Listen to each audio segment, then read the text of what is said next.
Há dias que começam como qualquer outro, e, sem aviso claro, deixam de obedecer às regras conhecidas. O céu ainda estava ali, acima de tudo, mas algo nele parecia errado. A luz não se comportava da mesma forma, as cores estavam alteradas, e o horizonte transmitia uma sensação difícil de explicar. Não era pânico imediato, mas um desconforto crescente, como se o ambiente anunciasse que a normalidade estava prestes a se romper. No início, muitos interpretaram os sinais como fenômenos comuns, reflexos estranhos, nuvens incomuns, um brilho excessivo ou escurecido demais. O céu sempre foi um espaço distante, fora do controle humano, e por isso mesmo raramente associado a perigo iminente. Essa confiança automática atrasou a percepção do risco. O que estava acontecendo não se encaixava em experiências anteriores, e justamente por isso foi subestimado. À medida que as horas avançavam, a sensação de estranhamento se intensificou. A luz natural parecia instável, sombras surgiam em ângulos incomuns e o ar carregava uma tensão silenciosa. O céu deixava de ser pano de fundo e passava a dominar a atenção. Algo estava em curso, visível, mas ainda não compreendido. A ausência de explicações claras tornava tudo mais inquietante. Foi nesse momento que o céu deixou de ser apenas céu. Ele deixou de representar estabilidade, previsibilidade ou passagem do tempo. Tornou-se um elemento ativo, imprevisível, ameaçador. Antes que o caos se manifestasse de forma explícita, houve esse instante decisivo, o momento em que a percepção coletiva mudou e ficou claro que aquele dia não terminaria como começou. Antes que o caos se revelasse por completo, houve avisos claros, ainda que sutis demais para provocar reação imediata. Pequenas anomalias começaram a se acumular, interferências em sistemas de comunicação, falhas elétricas pontuais, mudanças bruscas na pressão do ar. Isoladamente, pareciam problemas técnicos comuns. Juntas, formavam um padrão que poucos perceberam a tempo. A maioria seguiu a rotina, confiando na ideia de que situações extraordinárias sempre são anunciadas com clareza. Alertas oficiais demoraram, ou foram tratados como precauções exageradas. A experiência coletiva ensinara que grandes catástrofes raramente acontecem sem antecedência visível. Essa confiança criou um atraso perigoso entre o surgimento dos sinais e qualquer resposta concreta. Enquanto isso, o céu continuava se transformando. Nuvens ganhavam coloração incomum, o brilho do sol tornava-se instável e a temperatura variava de forma errática. Animais reagiam de maneira inquieta, mas esses comportamentos foram facilmente ignorados. O foco permanecia no cotidiano imediato, não no ambiente que começava a se alterar de forma evidente. Os primeiros sinais foram ignorados não por descuido, mas por hábito.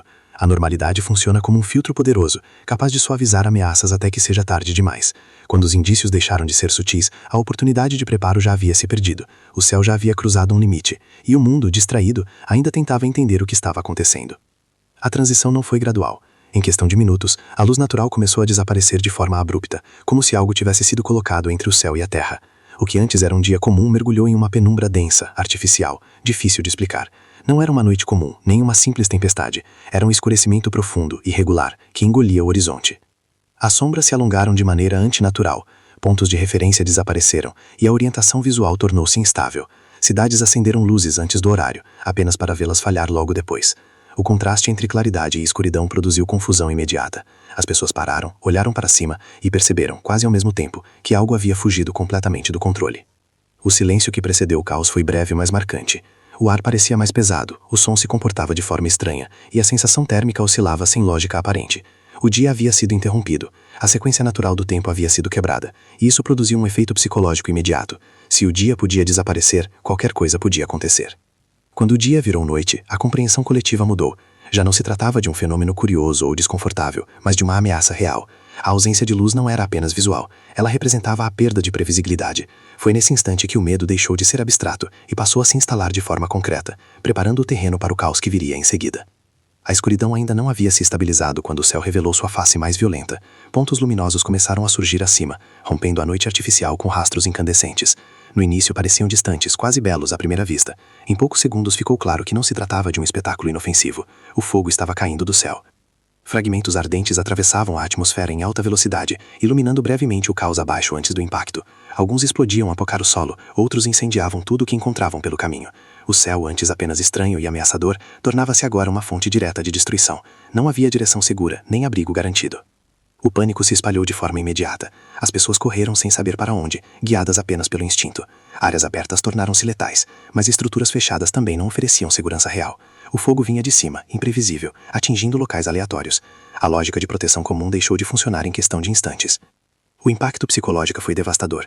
A ideia de que o perigo vinha do céu rompeu qualquer sensação restante de controle. Não era um inimigo visível ou uma ameaça localizada. Era o próprio ambiente se voltando contra quem estava abaixo. O céu em chamas selou a transformação definitiva daquele dia. Não havia mais dúvida, a constatação de que sobreviver dependeria de decisões tomadas em segundos, sob um fogo que parecia não ter fim. Quando o fogo começou a atingir o solo, as cidades rapidamente se transformaram em armadilhas. Ruas congestionaram em minutos, sistemas de transporte colapsaram, e qualquer tentativa de evacuação organizada se mostrou inviável. O espaço urbano, projetado para funcionar em condições normais, revelou sua fragilidade diante de um desastre que vinha de cima e não respeitava fronteiras ou rotas de fuga. Edifícios altos, antes vistos como refúgio, tornaram-se pontos de risco. Vidros estilhaçavam com o impacto, estruturas pegavam fogo e elevadores deixavam de operar. Em áreas mais densas, o caos se ampliava, incêndios se espalhavam rapidamente, fumaça reduzia a visibilidade e a comunicação entre pessoas se tornava quase impossível. A cidade que deveria oferecer proteção coletiva passou a aprisionar quem estava dentro dela. A sensação de confinamento agravou o pânico. Não havia para onde correr sem expor-se ainda mais. Cada decisão parecia errada, cada caminho levava a uma nova ameaça. As cidades ficaram presas sob o caos porque foram pensadas para resistir a problemas internos, não a um céu em colapso. A verticalidade, a densidade e a dependência de sistemas centralizados se voltaram contra os próprios habitantes. Nesse cenário, a sobrevivência deixou de ser uma questão de planejamento urbano ou resposta institucional. Tornou-se uma disputa individual contra o ambiente. As cidades, imóveis sob o fogo que caía do alto, revelaram o quanto a civilização depende da estabilidade do céu. Quando essa estabilidade se rompeu, o espaço urbano passou de abrigo a risco em questão de minutos. O colapso emocional foi tão rápido quanto físico. Bastaram poucos minutos para que a lógica coletiva se dissolvesse por completo. Gritos se misturavam ao som de explosões, pessoas se empurravam em busca de rotas inexistentes e decisões eram tomadas sem qualquer análise. O medo deixou de ser abstrato e passou a se instalar de forma concreta, preparando o terreno para o caos que viria em seguida. O tempo parecia distorcido. Minutos se estendiam como horas, enquanto acontecimentos críticos se acumulavam em sequência. Cada novo impacto reforçava a sensação de impotência. O corpo reagia antes da mente, impulsionado por adrenalina e instinto. Pensar com clareza tornou-se um luxo raro, acessível a poucos em meio à pressão constante. O pânico em minutos não foi apenas uma reação ao perigo imediato, mas a quebra total de previsibilidade. Quando o céu começou a queimar, levou consigo a confiança na ordem, na proteção e na continuidade do dia seguinte. Restou apenas a urgência de sobreviver ao próximo instante, sem garantia alguma de que haveria outro depois. À medida que o caos se prolongava, tornava-se evidente que não havia método confiável para escapar ileso. As rotas planejadas falharam, os abrigos improvisados ruíram, e qualquer tentativa de controle foi rapidamente superada pela imprevisibilidade do céu em chamas. Sobreviver deixou de ser resultado de preparo ou força, passou a depender do acaso. Alguns escaparam por estarem no lugar certo no instante exato. Um desvio feito por impulso, um atraso involuntário, uma parede que resistiu por poucos segundos a mais. Pequenas decisões, muitas vezes inconscientes, separaram quem continuou vivo de quem não teve a mesma sorte. Não houve heroísmo organizado, apenas escolhas fragmentadas em meio à confusão. Essa aleatoriedade aprofundou o trauma coletivo. Não existia lógica clara para explicar por que uns foram poupados e outros não. A ausência de sentido tornou a experiência ainda mais brutal. Sobreviver não trazia alívio imediato, mas uma sensação pesada de incredulidade e culpa, marcada pela consciência de que bastaria um detalhe diferente para o desfecho ser outro.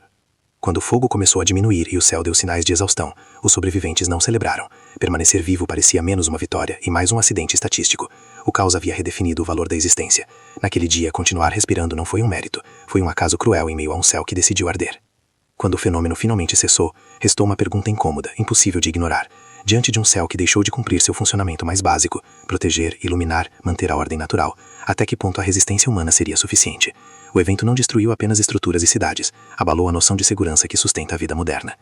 O fim do céu, ainda que temporário, expôs uma fragilidade profunda. Sistemas avançados falharam, protocolos se mostraram inúteis, e a confiança na previsibilidade do mundo foi rompida. O que manteve alguns não foi preparo técnico, mas reação instintiva sob pressão extrema. Isso levanta um questionamento inevitável. Em um cenário semelhante, você agiria rápido bastante. A experiência deixou claro que o caos não precisa durar muito para ser definitivo. Bastam minutos para transformar rotina em colapso e normalidade em sobrevivência pura. O céu em chama serviu como um lembrete brutal de que a civilização depende de condições que raramente questiona, até o momento em que elas falham. Resistir ao fim do céu não é apenas suportar o impacto físico de um desastre, mas lidar com a quebra total de controle.